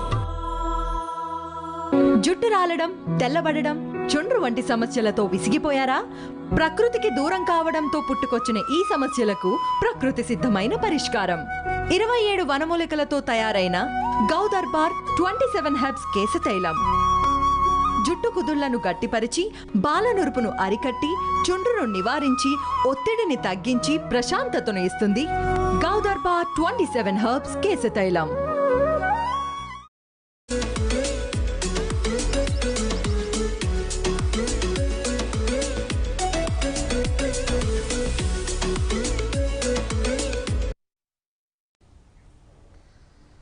Welcome back to our show, Bharat Today live show, Doctor's Take on Corona. ఇందులో భాగంగా మన మధ్య ఉన్నారు డాక్టర్ శ్రీనివాస్ మురికి గారు, సీనియర్ పీడియాట్రిషియన్ నియోనటాలజిస్ట్. డాక్టర్ గారు, ఇప్పుడు మామూలుగా డాక్టర్స్ అంటే నేను ఒక ఆర్థోపెడిక్ డాక్టర్ను, మీరు పీడియాట్రిషియన్, మనమంతా కూడా మామూలుగా ఏ రకంగా మనం ఇదై ఉన్నామంటే ఒక పేషెంట్ డాక్టర్ రిలేషన్షిప్, అంటే పేషెంట్ రాగానే వాళ్ళకి వైద్యం అందించడం, ఒక పేషెంట్ని మనము వాళ్ళ వ్యాధి నుంచి మనం దూరం చేయడం, ఇంకొంత మనం దానికన్నా పైకి వెళ్తే ఒక మేనేజ్మెంట్ రోల్ తీసుకోవడం, అంటే ఒక హాస్పిటల్ రన్ చేయడం, ఒక డిపార్ట్మెంట్ రన్ చేయడము, అంతేకాకుండా పారామెడికల్ స్టాఫ్ వీళ్ళందరినీ కూడా చూసుకోవడము, ఆ స్థాయి వరకు చేరుకోవడమే డాక్టర్లు అనేది ఒక పెద్ద స్థాయిలాగా ఉంది. అంటే ఆలోచిస్తే కొంతమంది డాక్టర్స్ ఎంబీఏ చేయడం కానీ, లేదంటే వాళ్ళ రోల్స్లో ఉంటూనే కొంతవరకు మేనేజ్మెంట్ రోల్స్ కానీ తీసుకోవాల్సినంత వరకు ఉంది. కానీ ఇప్పుడు ఈ కరోనా సందర్భంగా మనం చూస్తున్న ఇంపార్టెంట్ విషయం ఏంటంటే అడ్వకేసీ ఏదైతే ఉందో, అడ్వకేసీ అంటే మిగతా అంటే larger group of doctors and patients and general public అందరి గురించి మాట్లాడాల్సిన అవసరం డాక్టర్స్కి ఈరోజు ఉందా? అంటే కరోనా విషయంలో ఎన్నో రకాల పబ్లిక్ హెల్త్ పాలసీస్ చాలా జరుగుతున్నాయి. వాటన్నిటిని షేప్ చేయడంలో ఒక పాలసీ అనేది తయారవ్వాలి. దాని లోపల ఒక ఆర్డినరీ డాక్టర్గా అడ్వకేసీ అనేది చేయడంలో ఎటువంటి రోల్ ఉంది, దాన్ని ఏ విధంగా మనం ముందుకు తీసుకెళ్ళొచ్చు అంటారు? సో దీంట్లో మనం చూసింది ఏంటంటే, ఒకటి మనం డాక్టర్స్గా ఒకటి డైరెక్ట్, ఇంకొకటి ఇండైరెక్ట్ అండి. డైరెక్ట్ ఏంటంటే మనం పేషెంట్కి ఎలా హెల్ప్ చేయగలుగుతాము. సో దీంట్లో మోస్ట్ ఇంపార్టెంట్ ఏంటంటే health education. So health education direct చేయొచ్చు, ఇలా మీడియాస్ ద్వారా కూడా చేయొచ్చు, ఎలక్ట్రానిక్ మీడియా కానివ్వండి, పేపర్ మీడియా కానివ్వండి, ఎలానన్నా. సో మనం చెప్పాల్సింది ఇది, మనం చెప్తూనే ఉన్నాము, ఇవన్నీ చెప్తున్నా డైరెక్ట్ ఇండైరెక్ట్ కాంటాక్ట్స్ అవాయిడ్ చేయాలి. సో ఇప్పుడున్న పరిస్థితులలో డైరెక్ట్ కాంటాక్ట్ అవాయిడ్ చేయాలంటే పేషెంట్స్ ఎవరికి ఉన్న దగ్గటోళ్ళు తుమ్మిటోళ్ళు ఉన్న దగ్గరికి పోకుండా వాళ్ళ దగ్గర దూరం ఉండడము, మాస్క్లు వేసుకోవడము, హ్యాండ్ శానిటైజర్ యూజ్ చేయడము, గ్యాదరింగ్స్ పోకపోవడం, ఇవన్నీ మనం రోజు చెప్తూనే ఉండాలి. ఎవరైతే మాస్కులు వేసుకోవట్లేదో, ఎవరైతే వాళ్ళు సరిగా వేసుకోవట్లేదో వాళ్ళందరికీ కూడా మనం హెల్త్ ఎడ్యుకేషన్ రోజు చేస్తుండాలి. ఇది డైరెక్ట్ పేషెంట్ డాక్టర్గా మనం పేషెంట్ చేయగలిగింది. సెకండ్ ఏంటంటే, మనము యాజ్ డాక్టర్స్ ఒక లెవెల్కి వచ్చినప్పుడు హెల్త్ అడ్వైస్ కూడా ఇవ్వడానికి ఛాన్స్ ఉంది. సో దీంట్లో మనం ప్రోటోకాల్స్ తయారు చేయొచ్చు. మనం రోజు ఎవిడెన్స్ గురించి అప్డేట్ అవుతుంటాం కాబట్టి మనం రోజు ఎవిడెన్స్ అప్డేట్ అవుతున్న కొద్దీ ప్రోటోకాల్స్లో హెల్ప్ చేయొచ్చు. ఒక చిన్న మేము చేసింది ఏంటంటే, యూనిసెఫ్తో కలిసి, యూనిసెఫ్ మన స్టేట్ గవర్నమెంట్ తెలంగాణ స్టేట్తో కలిసి ఎస్ఎన్సియూస్ అంటే స్పెషల్ న్యూబార్న్ కేర్ యూనిట్లో ప్రోటోకాల్స్ ఎలా పాటించాలి, అది ఆల్మోస్ట్ మనం ఫస్ట్ తెలంగాణ స్టేటే ఫస్ట్ తయారు చేసింది, ఒక ప్రోటోకాల్ తయారు చేసాం. అందులో ప్రైవేట్ పబ్లిక్ పార్ట్నర్షిప్తో కలిసి ఒక ప్రోటోకాల్ తయారు చేసేసి అది ఇంప్లిమెంటేషన్ స్టేజ్ దాకా తీసుకొచ్చాం. సో ఇలా మనము అందరము డాక్టర్స్ ఉన్న వాళ్ళందరం కూడా ఒక ప్రోటోకాల్ తయారు చేయడానికి స్టేట్కి హెల్ప్ చేయొచ్చు, స్టేట్ రిసోర్సెస్ని కరెక్ట్ యూజ్ చేసుకోవచ్చు, కంప్లైంట్స్ కూడా పెంచుకోవడానికి ట్రై చేయొచ్చు. సో ఒకటి డైరెక్ట్, ఇంకొకటి ఇండైరెక్ట్గా మనం పాలసీస్ని మాడిఫై చేయడానికి, వాళ్ళకి హెల్ప్ చేయడానికి ఈజీగా ఉంటుంది. So health policy advocacy of doctors in formulating health policy, especially in the situations like pandemics and outbreaks of epidemics. దాని విషయంలో డాక్టర్ సంతోష్ గారు, లైన్ కట్ అయినట్టుగా ఉందండి. డాక్టర్ సంతోష్ గారు. డాక్టర్ వేద గారు, వెరీ గుడ్ పాయింట్. మనం చాలా గట్టిగా ప్రతిరోజు హ్యాండ్ వాష్ చేసుకోవాలి, ప్రతిరోజు మాస్కులు పెట్టుకోవాలి, సో మనం ఫిజికల్ డిస్టెన్సింగ్ మెయింటైన్ చేయాలి, క్రౌడింగ్ చేయకూడదు అన్న పాయింట్ ఏదైతే మన డాక్టర్ శ్రీనివాస్ మురికి గారు చెప్పారో చాలా చాలా వైటల్ అండ్ తరచుగా గుర్తు చేస్తూనే ఉండాలి. సో ఈ విషయంలో ఇంకొక ఇంపార్టెంట్ పాయింట్ మన డాక్టర్ జీవీఎస్ మూర్తి గారిని అడగాలని అనుకుంటున్నాం. డాక్టర్ మూర్తి సార్, మనం వింటున్నాం testing, tracing and supportive isolation అని డాక్టర్ జిఎన్ రావు సార్ చెప్పారు. అండ్ ఏ దేశాల్లో ఈ విధంగా ముందరికి వెళ్తున్నారు, లేదా ఏ ప్రాంతాల్లో మన భారతదేశంలో ఇలా ముందరికి వెళ్తుంది? ఈ మధ్యలోనే ముంబైలో ధారావి అనే స్లమ్ గురించి చాలా ఎక్కువగా విన్నాము. సో ఈ టెస్టింగ్, ట్రేసింగ్ ఈరోజు కమ్యూనిటీ ఫేజ్ వచ్చేసింది. కొంతమంది ఏమంటున్నారంటే, ఇక కమ్యూనిటీ ఫేజ్ వచ్చిన తర్వాత టెస్టింగ్, ట్రేసింగ్, ఐసోలేషన్ అవసరం లేదండి, ఇంకా టెస్ట్ చేయక్కర్లేదు, ట్రేస్ చేయక్కర్లేదు, ఐసోలేషన్ చేయక్కర్లేదు, ఎందుకంటే ఇది ప్రజల్లోకి వెళ్ళిపోయింది, ఇంకా మనం చేయకూడదు, మనం చేతులు ఎత్తేసాము అన్నట్టుగా కొంతమంది మాడుతున్నారు. ఈ రోజు కూడా టెస్టింగ్, ట్రేసింగ్ అవసరమా, ఐసోలేషన్ చేయడం అవసరమా? మీరు ఏమంటారు? What do you say sir?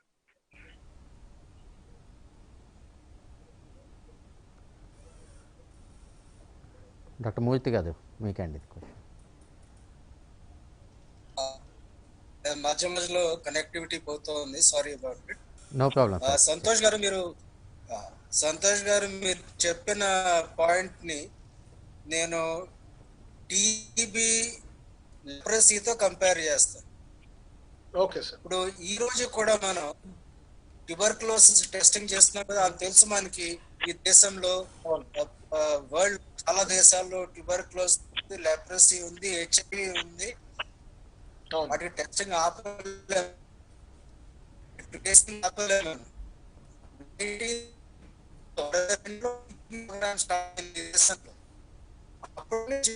మనం ఆ ట్రేసింగ్ టెస్టింగ్ ట్రీట్మెంట్ మనం ఏ స్టేజ్ లో ఉన్నాం అనేది ఇంపార్టెంట్ కాదు. ఎవరికైతే ఉందో వాళ్ళు ఇందాక శ్రీనివాస్ గారు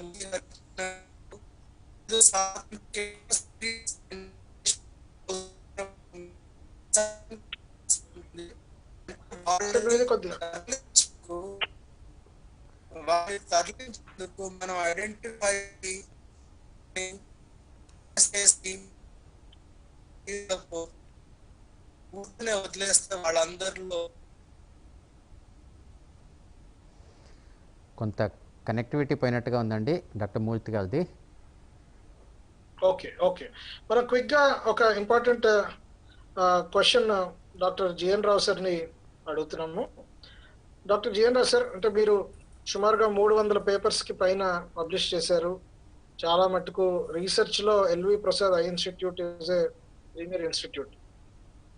ఈ రోజున్న కోవిడ్ పైన literature and international national examples వాటిని చూస్తూ మనం ఏ విధమైన అడుగులు ముందరికి వెయ్యాలి ఈరోజు, అండ్ ఈ లిటరేచర్ని మనం దృష్టిలో పెట్టుకుంటూ అసలు ఏ దిశలో ముందరికి వెళ్తే బాగుంటుంది కోవిడ్ ప్రివెన్షన్ని?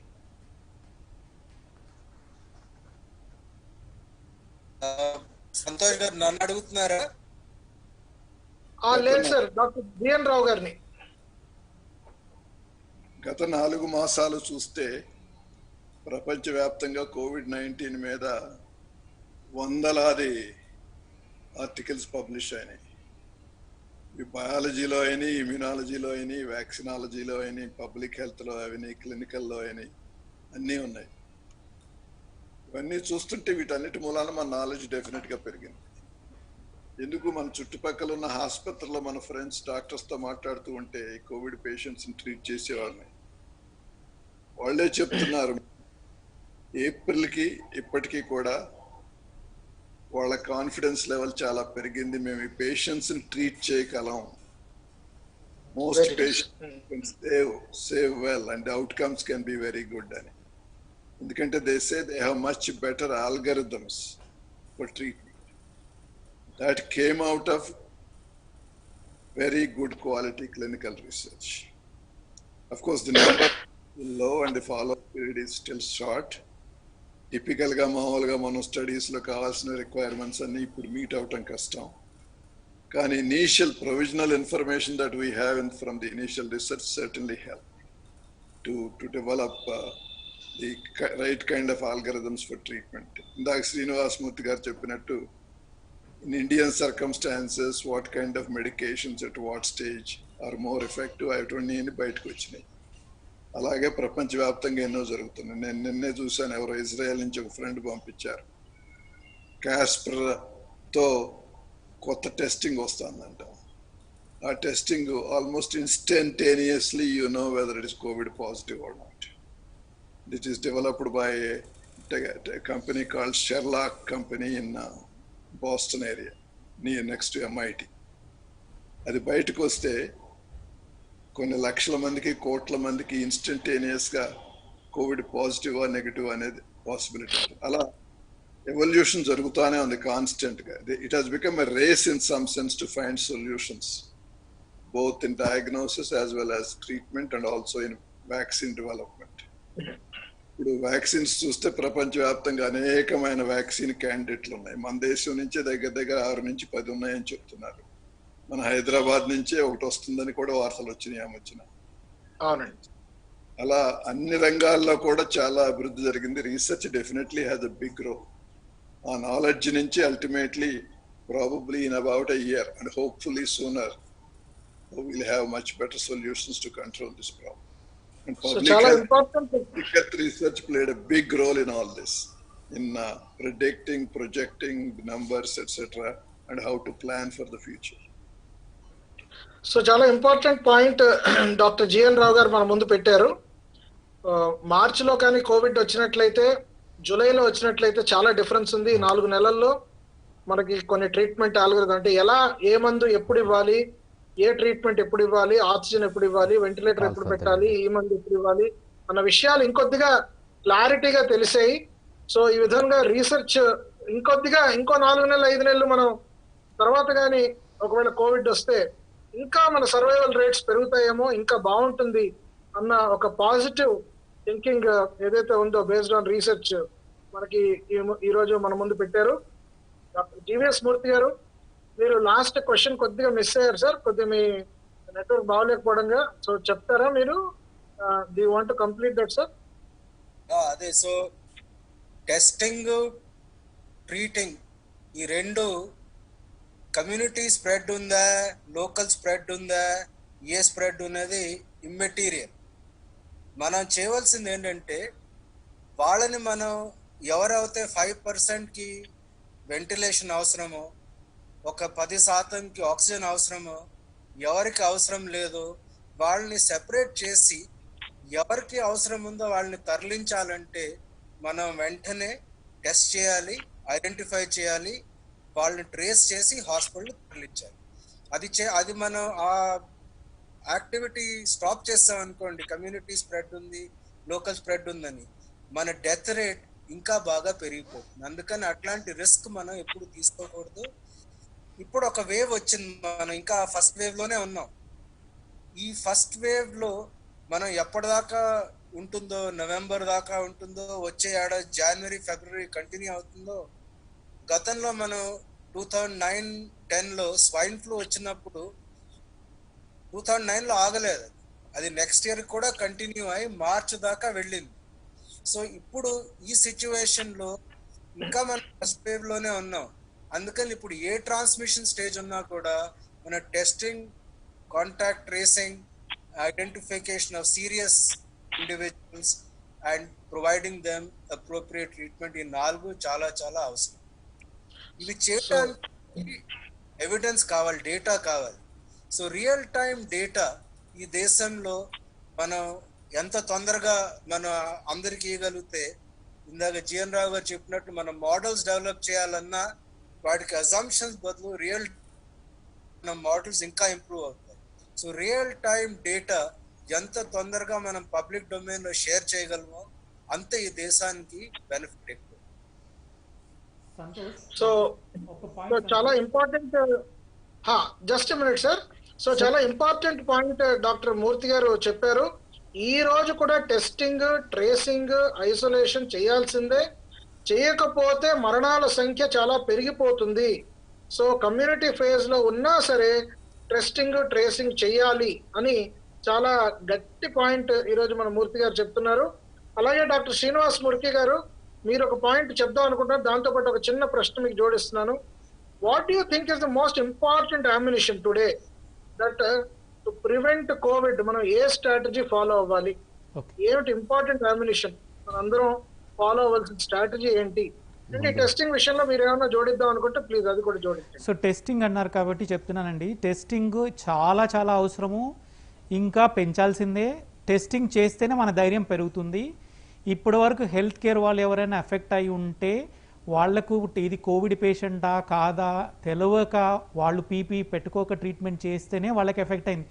ఎక్కడైతే కోవిడ్ ట్రీట్మెంట్ చేస్తుందో అక్కడ హెల్త్ కేర్ చాలా తక్కువ మంది ఎఫెక్ట్ అయ్యారు. నాన్ కోవిడ్ పేషెంట్ ట్రీట్మెంట్ చేస్తున్నప్పుడే ఎఫెక్ట్ ఎక్కువయ్యారు. సో ఆ ధైర్యం వాళ్ళకి హెల్త్ కేర్ స్టాఫ్కి పెంచాలంటే టెస్టింగ్ చేయాల్సిందే. అండ్ ఇంకొక రీసెంట్గా ఐసీఎంఆర్ గైడ్లైన్స్ ప్రకారము 2 రకాల టెస్టులు ఉన్నాయి. ఇప్పుడు డాక్టర్ జిఎన్ రావు గారు చెప్పినట్టు there is a rapid test which will come in 2-3 hours, అంటే 30 minutesలో అయిపోతుంది. 30 minutesలో మనకి పాజిటివ్ ఉంటే పాజిటివ్ అని చెప్పేసేయచ్చు, నెగిటివ్ ఉంటే మళ్ళీ ఆర్టీపీసీఆర్ చేయాల్సిన అవసరం ఉంటుంది. సో ఇప్పుడున్న పరిస్థితులలో సిమ్టమాటిక్ అందరికీ చేయాల్సిందే. ఏ సిమ్టమాటిక్ హాస్పిటల్ సెట్టింగ్స్లో హై రిస్క్ కాంటాక్ట్స్ ఎవరైతే ఉంటారో, ఏరోసెల్ ప్రొసీజర్స్ ఏవైతే ఉంటాయో వాళ్ళందరికీ కూడా టెస్ట్ చేయమని ఐసీఎంఆర్ చెప్తుంది ఇప్పుడు. సో ఈ టెస్టింగ్కి ఉన్న అడ్డంకులని తొలగియాలి. ఇప్పుడు ప్రతి వాళ్ళకి డాక్టర్ టెస్టింగ్ అవసరం అనుకుంటే చేసే పరిస్థితి రావాలి. సో ఆ డిసిషన్ ఏదైతే ఉందో మనం వర్క్ చేస్తున్న హెల్త్ స్టాఫ్ కానీ డాక్టర్స్ కానీ ఇప్పుడు ఇవ్వాల్సిన అవసరం ఉంది. ఇంకా టెస్టులు పెంచాల్సిందే. టెస్టులు పెంచితేనే మనము కరెక్ట్ డిసిషన్ చేసుకోవడానికి ఛాన్స్ ఉంది. టెస్ట్ చేయకపోతే మనం we're in the dark, we don't know what we're doing, మనకు తెలియదు. ఇంకా ధారావి ఎగ్జాంపుల్ ఎక్కువ చెప్తున్నారు సార్. ధారావి గురించి ఏంటి సార్? అది do you want to throw some light on Dharavi in Mumbai? Dharavi is a great example of correct testing, tracing and isolation. So supported isolation GN Rao garu చెప్పినప్పుడు exactly ఇవే పాయింట్స్ అక్కడ చేశారండి. 2 ఫేజ్లు అయిపోయింది. ఫస్ట్ ఫేజ్లో ఒకసారి సర్జ్ రాగానే ఏమైందంటే అక్కడ ఉన్న లోకల్ డాక్టర్స్ అందరినీ కలిపి 25 మంది డాక్టర్లు ప్లస్ జిఎంసి అక్కడున్న మున్సిపాలిటీ స్టాఫ్ అందరూ కలిసి 45,000 మందిని ఎగ్జామిన్ చేశారు 10 రోజుల్లో. అందులో 400 మందికి టెస్టులు చేశారు, 80 మంది పాజిటివ్ వచ్చారు. సో అప్పుడు చేస్తున్నప్పుడు ఈ 80 మందిని ఐసోలేషన్కి పంపించారు. ఎవరికైతే హాస్పిటల్ కేర్ కావాలో వాళ్ళ దగ్గర పంపించారు. 4,000 మందిని కాంటాక్ట్స్ ఎవరైతే ఉన్నారో వాళ్ళని క్వారంటైన్ చేశారు. ఇది చేయడం వల్ల వాళ్ళు ఎన్నో డెత్స్ ఆపగలిగారు. సెకండ్ ఫేజ్ లేదండి, ఈ స్లమ్స్ లో కానివ్వండి, ఎక్కడైతే డెన్సిటీ ఎక్కువ ఉందో అక్కడ వాళ్ళకి ఐసోలేషన్ చేయడం ఇంపాసిబుల్. క్వారంటైన్ చేయడం కానీ ఐసోలేషన్ చేయడం కానీ ఇంపాసిబుల్. వాళ్ళకి ఒక సపరేట్ ఫెసిలిటీ క్రియేట్ చేయాల్సిన అవసరం ఉంది. ఎందుకంటే వాళ్ళకి అందరికీ కామన్ టాయిలెట్, ఒక రూమ్లో 4 మంది ఉంటారండి, ఎలా ఐసోలేట్ చేయగలుగుతాము? సో వాళ్ళు టెస్ట్ పాజిటివ్ వస్తే వాళ్ళు ఖచ్చితంగా మనం చెప్పినట్టు కోవిడ్ కేర్ సెంటర్కి వెళ్ళాల్సిందే.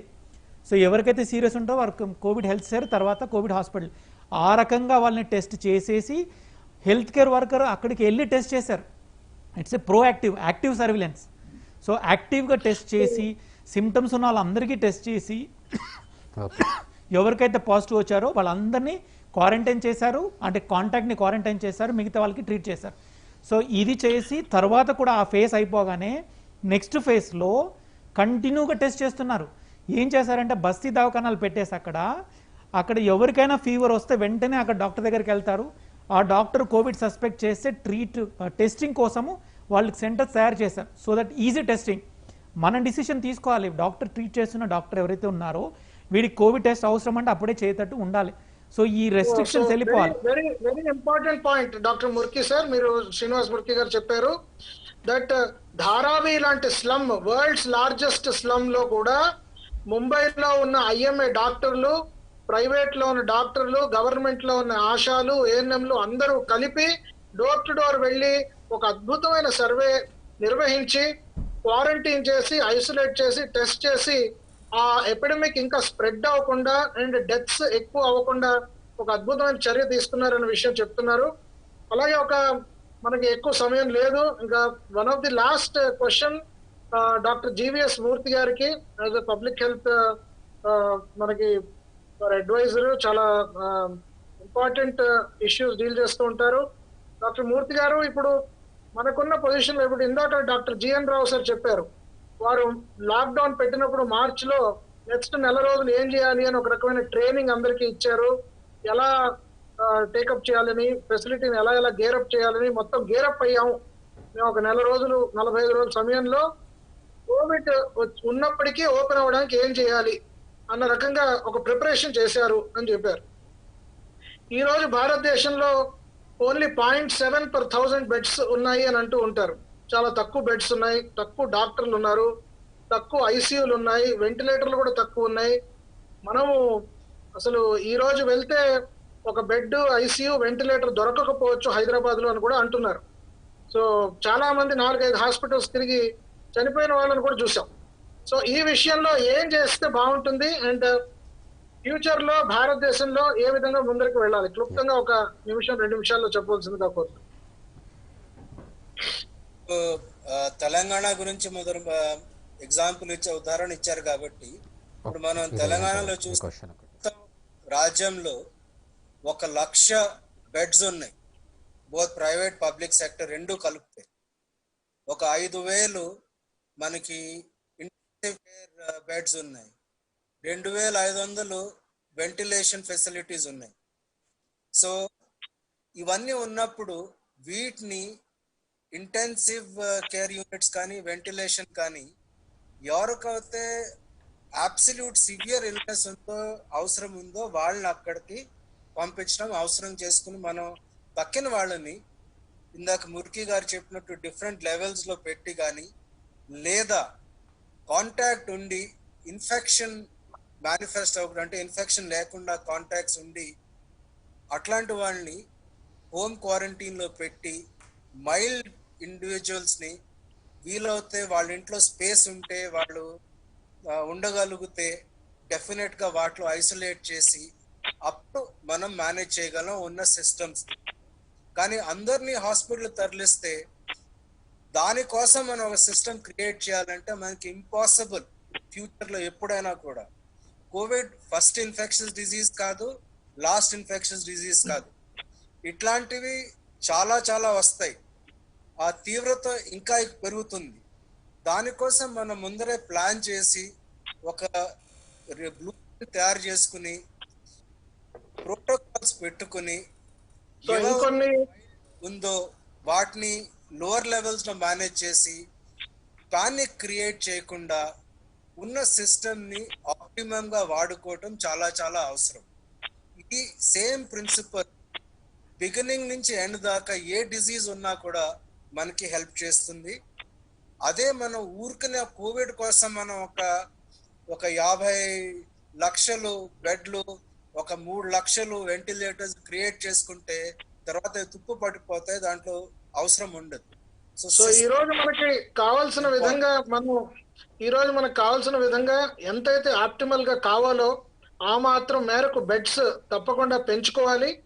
అండ్ ఈ రోజున్న వెంటిలేటర్స్ అమెరికా విధంగా వెంటిలేటర్లు కాకుండా అట్లీస్ట్ ఎంతైతే అవసరమో ఆ మాత్రం వెంటిలేటర్స్ పెంచుకోవాలి. ఐసీయూ బెడ్లు కూడా ఆ మేరకు పెంచుకోవాలి. ప్లానింగ్ చేసుకొని ఒక లాంగ్ టర్మ్ హెల్త్ సిస్టమ్ ని బిల్డప్ చేయాలి అని డాక్టర్ మూర్తి గారు సందేశం ఇచ్చారు. సో చాలా చాలా అద్భుతమైన సందేశాలు మనకి నలుగురు ప్యానలిస్ట్ ఇచ్చారు. Doctor Vedaprakash garu, over to you. Doctor Srinivas garu ఏదో చెప్పాలనుకుంటున్నారు. లాస్ట్ పాయింట్ అండి, కోవిడ్ వ్యాక్సిన్ ఏంటంటే ఎస్ఎంఎస్. ప్రతి ప్రజలు ఎస్ఎంఎస్ చేయాల్సిందే. ఎస్ఎంఎస్ అంటే hand sanitization, wearing mask, social distancing. ఇది అందరికి ఉన్న vaccine for Covid is SMS. అంతేనండి, ఇప్పుడున్న సమయంలో అది ఒకే ఒక వ్యాక్సిన్ మనకు అవైలబుల్ ఉంది. సో ఈ విధంగా మనకి ఈ వైద్య రంగంలో ఉన్న నిష్ణాతులు అందరూ కలిసి చెప్పిన విషయాలు కొన్ని మనం మళ్ళీ ఒకసారి అనుకుందాం. Testing, tracing and supported isolation which is very important. ఈరోజు ఖచ్చితంగా కోవిడ్ని మనము ఎదుర్కోవాలంటే అది ముఖ్యం. అట్లాగే మన డాక్టర్ శ్రీనివాస్ గారు ఫైనల్గా ఇచ్చిన సందేశం ప్రకారం ఎస్ఎంఎస్ ద సోషల్ వ్యాక్సిన్ ఏదైతే ఉందో అది మనందరి అందుబాటులో ఉంది. మనం దాన్ని పాటిస్తూ కరోనాని మనము ఖచ్చితంగా ఎదుర్కోవడంలో ఒక భాగస్వామ్యం అవుతామని కోరుకుందాము. అలాగే మనము డాక్టర్స్ ఫర్ సేవ బృందంతో ప్రతిరోజు 6 నుంచి 7 గంటల మధ్యలో భారత్ టుడే ఛానల్లో ఇట్లాంటి ఎన్నో ఆసక్తికరమైన కార్యక్రమాలు జరుగుతున్నాయి. మళ్ళీ మిమ్మల్ని కలుద్దాం. నమస్కారం.